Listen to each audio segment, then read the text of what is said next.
12 महिन्याचे 12 सण साजरे करत असताना 12 उपवास महिला करतात। मी काय म्हणत असते, आमच्या पुरुष बांधवांना देखील विचारावं, एखादा उपवास पुरुषांसाठी सुद्धा असावा, कारण की खऱ्या अर्थानं जर उपवास हे समर्पणाचं, त्यागाचं आणि कुटुंबासाठी काहीतरी करतो याचं प्रतीक जर असेल, तर त्याच कुटुंबासाठी खऱ्या अर्थानं माहेर सोडल्यानंतर सासरी येणं आणि सासऱ्यावरून स्मशानभूमीपर्यंत जाणं एवढाच प्रवास तिचा आहे का, याच्या पलीकडे उत्तर जर शोधायचं असेल तर आमच्या समाजाची मानसिकता बदलली पाहिजे।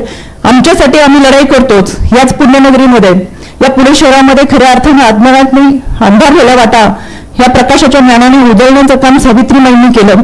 याच पुण्यामध्ये 250 वर्षापूर्वी सावित्रीमाईंनी विधवा प्रथा मोडीत काढली आणि विधवा महिलांना एकाच व्यासपीठावरती बोलवत हळदी कुंकाचा कार्यक्रम केला।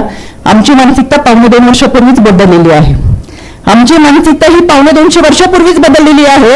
आता आम्हाला मानसिकता बदलायची, ती समाजाची बदलायची आहे आणि म्हणून ही कीड कुठे जर लागली असेल तर या समाजाच्या बदलत्या मानसिकतेसाठी आम्ही समोर आलं पाहिजे।